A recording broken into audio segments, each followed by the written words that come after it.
Assalamualaikum warahmatullahi wabarakatuh. Waalaikumsalam warahmatullahi wabarakatuh. Alhamdulillah.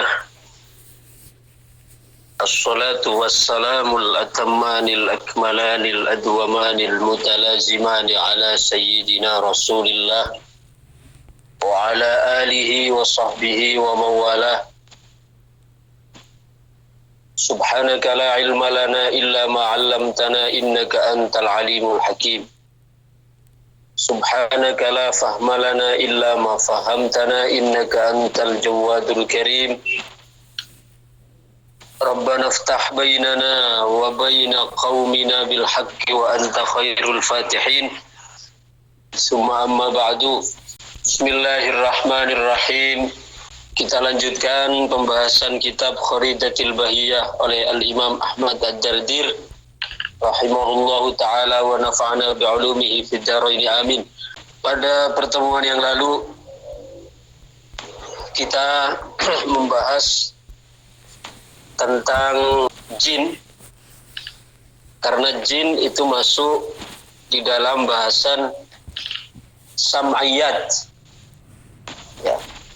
Jadi kita mesti harus percaya atas adanya jin masih di dalam bait syair wal jinni wal aflaki summal anbiya wal huri wal wildani summal awliya. Jadi satu baris ini kita kemarin baru wal jinnu. Berarti kita masih ada malaikat, kemudian anbiya, bidadari, wildan, kemudian para wali. Itu belum kita bahas, walaupun ini masih dalam satu syair. Jadi kemungkinan kalau dituntaskan pembahasan satu bait ini bisa 1 bulan ya, bisa 1 bulan seperti bait sebelumnya. Kemudian selanjutnya qauluhu wal amlaki. Selanjutnya yang mesti kita harus yakini keberadaannya, walaupun tidak dapat kita saksikan dengan mata kepala, akan tetapi eksistensinya itu berada, dan keberadaannya itu bahkan selalu menyertai kita. Petugas Allah Subhanahu wa ta'ala yaitu para malaikat. Jadi para malaikat ini termasuk dari yang wajib untuk kita imani. Maka qauluhu wal amlaki wa ismatuhum. Kalau kemarin jin itu definisinya adalah ajsamun latifatun nariyatun lahum qudratun alat tasyakkulat. Jasad atau makhluk yang lembut, yang terbuat dari api, yang memiliki kekuatan, kemampuan untuk merubah-rubah bentuk. Sedangkan kalau malaikat definisinya adalah ajsamun latifatun nuraniyah. Kalau jin itu nariyah, yang terbuat dari api, sedangkan kalau malaikat itu nuraniyah, yang terbuat dari cahaya. Maka ada sebagian dari orang-orang yang tidak senang dengan amaliyah Ahlus Sunnah wal Jamaah, khususnya Nahdlatul Ulama, yang fanatik dengan sholawat. Ada namanya sholawat nariyah. Ada yang menganggapnya sholawat nariyah itu syirik, karena meminta tolong kepada selain Allah, meminta tolong kepada Rasulullah. Meminta tolongnya di situ adalah minta tolong secara sababiyah, ya, minta tolong secara sababiyah. Jadi sampai mereka mengatakan namanya saja sholawat nariyah. Nariyah itu artinya api. Jadi orang yang membacanya berarti dia adalah orang yang akan masuk ke dalam nar, ke dalam api neraka, maksudnya. Nauzubillah. Sampai sejauh itu mereka ya kebenciannya terhadap sholawat nariyah. Padahal maknanya sholawat nariyah itu memang nariyah artinya api, cuma makna dari sholawat nariyah itu artinya karena saking manjurnya. Ketika orang memiliki hajat dibacakan sholawat itu, maka kemanjurannya itu diibaratkan seperti api. Kan arahnya. Jadi bukan berarti orang yang membacanya kemudian akan masuk ke dalam api neraka. Itu tidak betul. Jadi kalau jin itu ajsamun latifatun nariyah, sedangkan kalau malaikat ajsamun latifatun nuraniyah. Yang juga lahum qudrah ala tasyakkul. Ya, sama malaikat juga memiliki kemampuan untuk merubah-rubah bentuk. Kadang merupakan diri sebagai orang laki-laki yang gagah. Kadang membentuk rupa seperti orang tua, renta dan seterusnya. Maka ketika Rasul dalam perang Badar itu, ketika dalam perang Badar itu kan sangat betul-betul dirasakan bagaimana pertolongan para malaikat. Bahkan malaikat Jibril itu datang turun memberikan bantuan dalam peperangan itu merupakan atau merubah bentuk, merubah dirinya dengan rupa sahabat Ad-Dahya Al-Kalbi. Ya, jadi sahabat-sahabat yang lain mengira itu adalah Dahya Al-Kalbi, padahal sebenarnya malaikat Jibril. Jadi malaikat itu memiliki juga kekuatan untuk merubah-rubah bentuk, seperti halnya jin. Ya, seperti halnya jin. Cuma malaikat itu ketika merubah bentuk, ya, sering saya sampaikan kalau nabi-nabi selain Rasul Sallallahu Alaihi Wasallam, ya selain Rasulullah Sallallahu Alaihi Wasallam, ketika malaikat tersebut merubah bentuk dan tidak memperkenalkan diri, maka nabi yang didatangi itu tidak tahu, kecuali Rasulullah Sallallahu Alaihi Wasallam. Kalau Rasulullah, entah malaikat tersebut yang datang menyamar memperkenalkan diri atau tidak memperkenalkan diri, maka Rasulullah tetap tahu. Seperti contoh ketika di hadis Jibril namanya, yang tentang hadis iman, ihsan dan Islam, iman dan ihsan, itu kan datanglah suatu ketika seorang laki-laki, ya, itu masyhur hadisnya. Indama nahnu julusun indan Nabi sallallahu alaihi wasallam, ketika kami, kata sahabat, sedang berada bersama Rasul. Iztala alaina rajulun syadidu bayadis siyab. Tiba-tiba datanglah seorang laki-laki yang berpakaian serba putih. Ya. Syadidu sawadir ras. Berpenampilan rambut yang sangat hitam. Rambutnya tidak terlihat uban sama sekali, rapi. Pakai pakaian putih, rambut hitam rapi, ya. Kemudian la yura alaihi atharus safar, tidak terlihat pada mereka ada tanda-tanda habis melakukan perjalanan. Wala ya'rif minna ahad, tapi tidak ada seorang pun di antara kami yang mengenalnya. Artinya ini menggambarkan bahwa para sahabat tidak mengenali sosok ini siapa, ya, orang asing.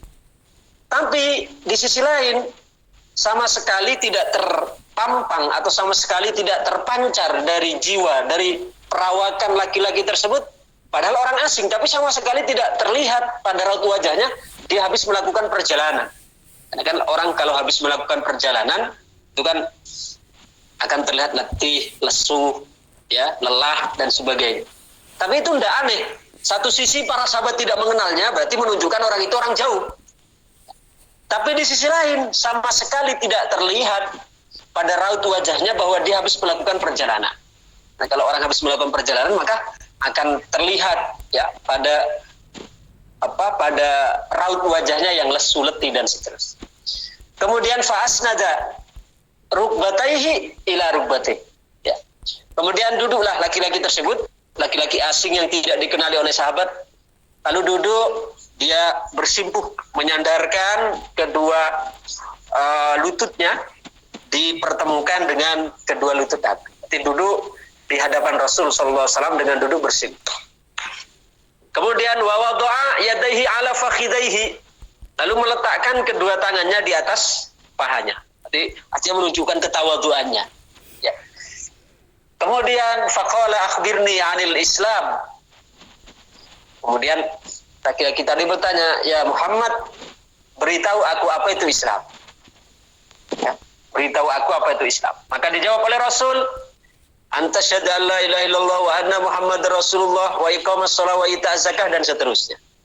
Ketika bertanya kepada Rasul tentang apa itu rukun Islam, maka oleh Nabi dijawab, Islam itu adalah engkau bersyahadat, engkau sholat, engkau puasa, engkau zakat, engkau haji.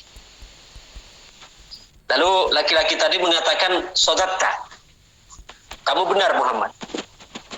Sehingga menjadikan para sahabat semakin penasaran. Kata sahabat, kaifa yas'al wa yusaddiq. Bagaimana bisa orang ini dia bertanya tapi dia juga yang membenarkan. Dia yang nanya tapi dia juga yang ngoreksi. Kemudian belum hilang rasa penasaran para sahabat. Bertanya lagi laki-laki itu, ya, wa akhbirni 'anil iman. Coba selanjutnya beritahu aku apa itu iman. Lalu dijawab oleh Rasul, ya, antu'mina billahi wa malaikatihi wa kutubihi wa rusulihi wal yaumil akhir, dan seterusnya. Iman itu adalah engkau beriman, percaya, yakin kepada Allah, pada malaikat, Rasul, ya, kemudian kitab, hari kiamat, qada dan qadar. Dia balik merespon, shadaqta, engkau benar. Terus penasaran para sahabat. Kemudian bertanya lagi, wa akhbirni 'anil ihsan. Ya. Beritahu aku sekarang apa itu ihsan. Dijawab oleh Rasul, anta'budallah ka'annaka tarah fa illam takun tarah fa innahu yarah. Ihsan itu adalah engkau beribadah kepada Allah seolah-olah engkau melihatnya. Dan jika kamu tidak dapat melihatnya, maka ketahuilah bahwasanya dia melihatmu. Ya. Kemudian setelah itu bertanya tentang bertanya tentang hari kiamat dan seterusnya, tanda-tandanya. Setelah itu, fala bisa malian. Laki-laki tersebut kemudian pergi. Ya. Setelah perginya laki-laki itu, Rasul bertanya kepada para sahabat, atadruna manis sa'il. Kalian tahu nggak siapa yang datang tadi yang bertanya? Para sahabat menjawab, Allahu wa rasuluhu a'lam. Allah dan Rasulnya lebih mengetahui. Maka Nabi, lihat, dengarkan ini, penegasan dari Nabi. Walaupun malaikat tidak memperkenalkan diri, tapi kalau Rasulullah tahu. Ketika para sahabat menjawab, Allah wa rasuluhu a'lam, Allah dan Rasulnya lebih tahu siapa yang nanya tadi. Maka Nabi menegaskan, atakum Jibril yu'allimkum dinakum. Yang datang tadi itu adalah Jibril mengajarkan kepada kalian tentang urusan agama. Coba Kanjeng Nabi di sini, padahal malaikat Jibril tidak memperkenalkan diri kan? Para sahabat tidak ada yang tahu, tapi Nabi tahu. Walaupun malaikat Jibril tidak mengatakan saya Muhammad adalah Jibril yang menyamar, enggak. Nabi, kalau Rasul termasuk keistimewaan beliau adalah beliau tetap mengetahui. Tapi kalau nabi-nabi yang lain selain Rasul Shallallahu Alaihi Wasallam tidak tahu. Ya, jadi kalau ada malaikat kemudian nyamar datang kepada nabi-nabi yang lain selain Rasulullah dan nabi tersebut belum memperkenalkan diri, maka nabi-nabi tersebut tidak mengenal. Banyak kisahnya ini. Contoh Nabi Musa. Nabi Musa kan pernah nempeleng malaikat Israel. Pernah dengar ceritanya? Malaikat Israel itu pernah ditempeleng, pernah ditonjok oleh Nabi Musa. Karena apa? Karena Nabi Musa tidak tahu kalau itu malaikat Israel. Jadi ceritanya turunlah malaikat Israel, malaikat maut, itu ke rumah Nabi Musa, ya. Diberi tugas oleh Allah untuk mencabut nyawanya. Nabi Musa belum ada di rumah. Maka malaikat Israel masuk dulu ke dalam kamar beliau dengan menyamar sebagai seorang laki-laki. Maka pada saat Nabi Musa datang dari luar masuk ke dalam kamar, betapa terkejutnya beliau pada saat membuka pintu, ternyata di kamarnya ada orang tidak dikenal. Maka langsung ditampar oleh Nabi Musa, ditonjok oleh Nabi Musa sampai matanya itu keluar. Coba. Karena Nabi Musa memandang tidak tahu kalau itu malaikat. Ya, karena malaikat belum sempat memperkenalkan diri. Sehingga malaikat maut ini kembali mengadu kepada Allah, ya Allah, kok moro-moro saya mau mencabut nyawanya Musa, ya Allah, wong saya ini ditonjok malah mata saya yang keluar. disampaikan oleh Allah, wahai Musa, engkau perkenalkan dirimu dulu. Ya, perkenalkan dirimu, kemudian dan seterusnya. Yang intinya adalah Nabi Musa tidak mengenal kalau yang datang itu adalah malaikat Israel. Kalau yang datang itu malaikat, karena malaikat itu belum memperkenalkan diri. Tapi kalau Rasul enggak. Kalau Rasul entah malaikat yang memperkenalkan diri, tidak memperkenalkan diri, Rasul Shallallahu Alaihi Wasallam tetap mengetahui. Contoh lagi, Nabi Ibrahim alaihissalam. Nabi Ibrahim kan pernah didatangi oleh malaikat Jibril dan malaikat Mikail. Ya, nah didatangi. Ketika malaikat Jibril dan malaikat Mikail diutus oleh Allah Subhanahu wa taala untuk menghancurkan negeri Sodom. Negeri Sodom itu negerinya Nabi Lut alaihissalam. Jadi Nabi Lut dengan Nabi Ibrahim itu masih family. Ya, masih family, dekat sekali. Nah, jadi kalau tidak salah Nabi Lut itu masih ponaan dari Nabi Ibrahim kalau tidak salah. Artinya masih dekat sekali hubungannya. Cuma mereka tinggal di tempat yang berbeda.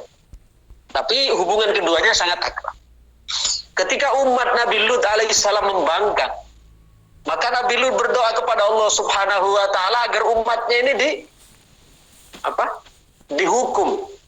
Karena mereka sudah menentang, bahkan memiliki kebiasaan yang tidak pernah dilakukan oleh umat-umat sebelumnya, yaitu apa? Yaitu homo.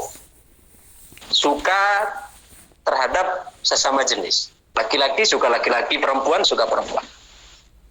Jadi tidak ada namanya laki-laki suka perempuan. Itu kan berarti ada sesuatu yang yang tidak normal loh. Fitrahnya orang laki-laki suka perempuan, kok ini kok laki-laki suka laki-laki. Maka kemudian Allah mengutus malaikat Jibril, malaikat Mikail untuk datang kepada Nabi Lut. Tapi sebelum datang kepada Nabi Lut, malaikat tersebut diperintahkan oleh Allah untuk datang terlebih dahulu kepada Nabi Ibrahim. Ya. Karena membawa dua misi sebenarnya. Kepada Nabi Ibrahim ingin menyampaikan busyra, kabar gembira, sedangkan kepada Nabi Lut ingin mengabarkan berita duka.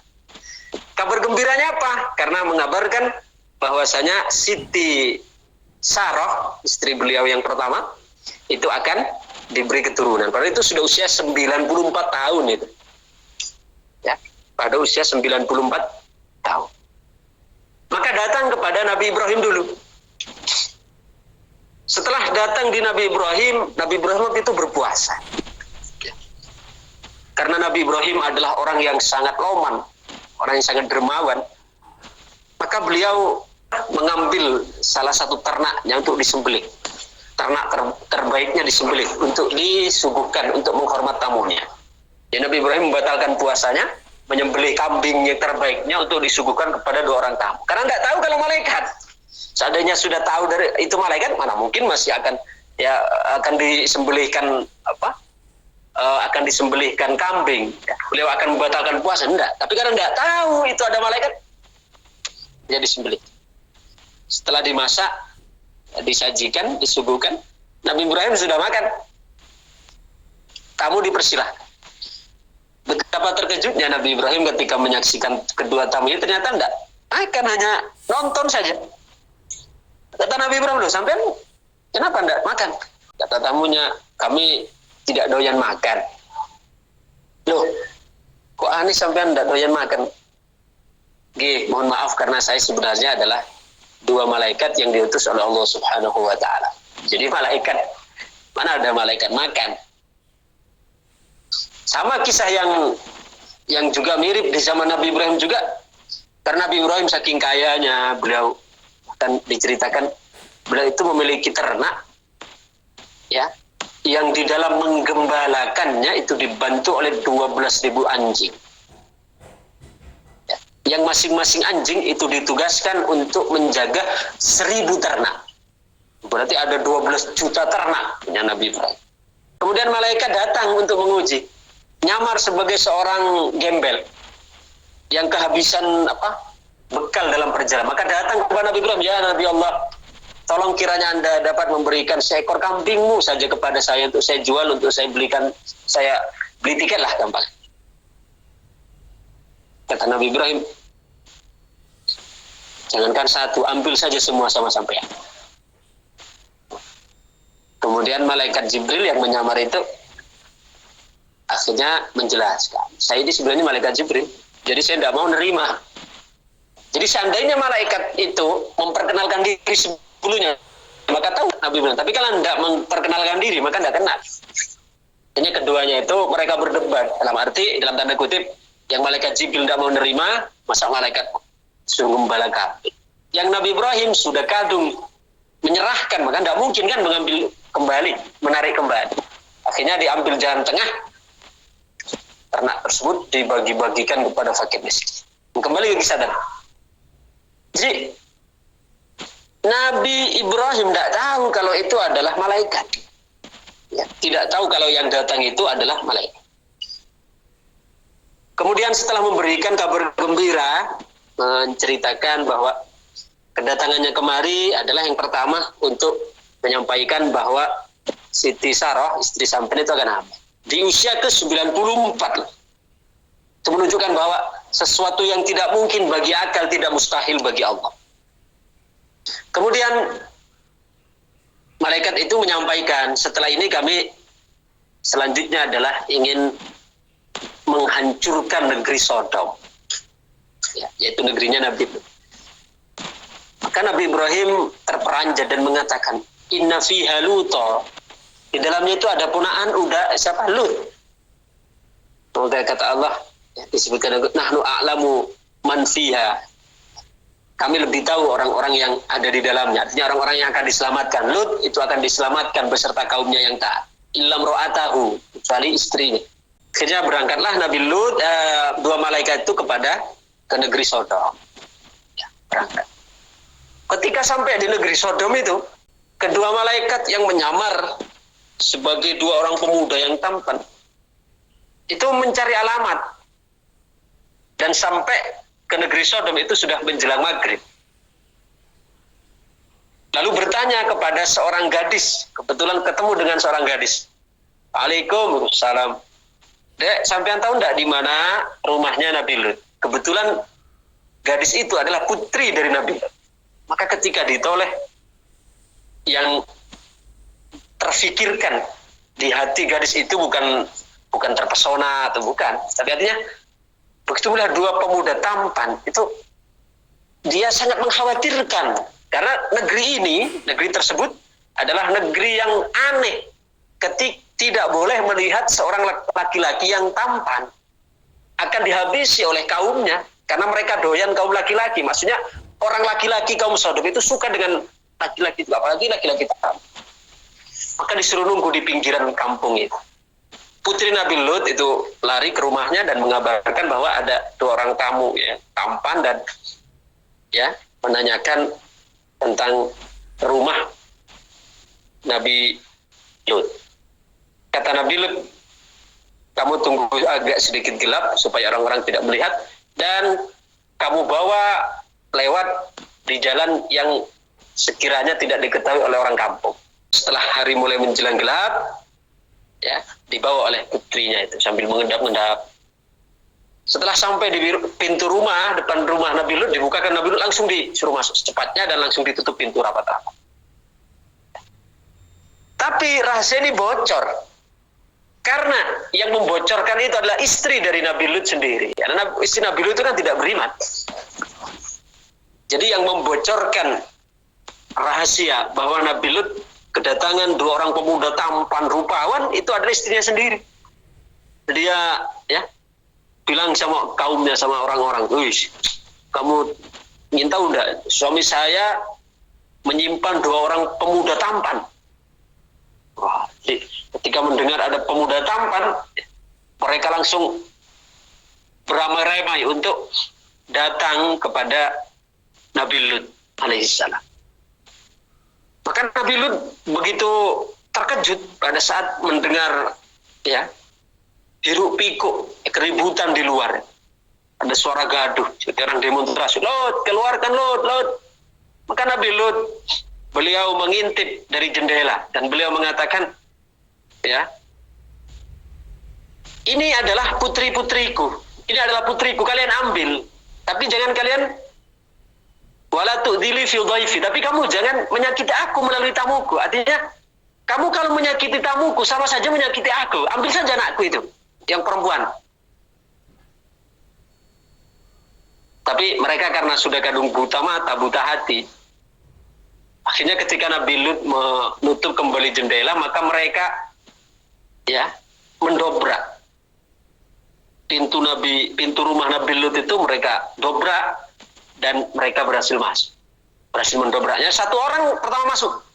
Ada satu orang nyelonong. Nabi Lut ingin menghalau tapi dia keburu masuk. Maka pada saat masuk itu ketika bertemu dengan dua pemuda yang tampan, dia sudah langsung nafsu setonnya itu sudah bangkit, ingin memeluk dari pemuda itu. Maka oleh pemuda tersebut yang sebenarnya malaikat itu diusap wajahnya, sehingga wajah dari orang yang berhasil masuk itu rata seperti tembok itu. Jadi antara hidung, mata, mulut rata sampai untuk tembok itu hilang langsung,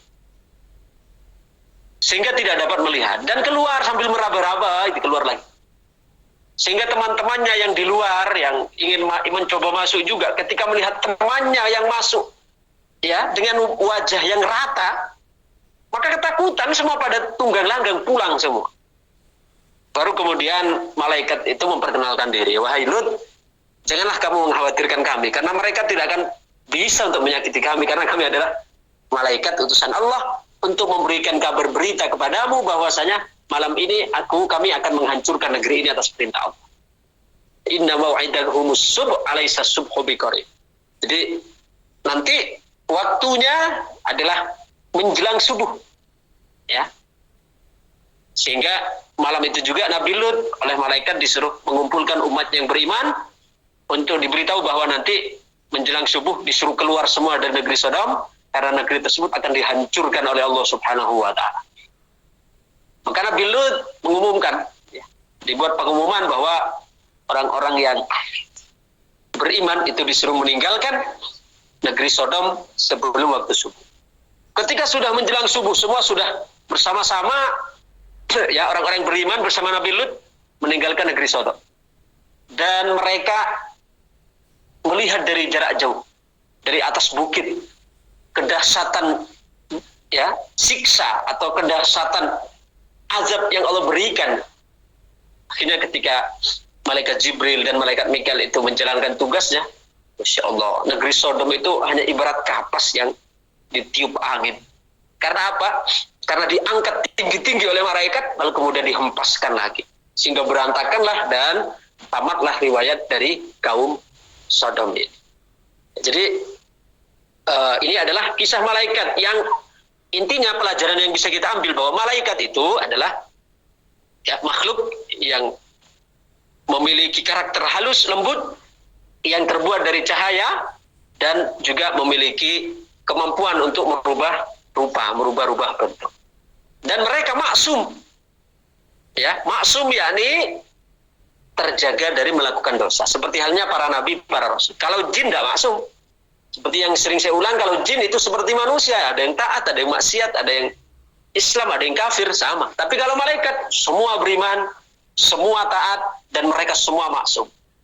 La ya'sunallaha ma amarahum wa yaf'aluna ma yu'marun. Mereka tidak pernah menentang Allah terhadap apa yang Allah perintahkan, dan mereka menjalankan apa yang mereka apa yang diperintahkan atas mereka. Jadi mereka itu adalah memiliki sifat maksum yang terbebas, terlepas dari melakukan dosa.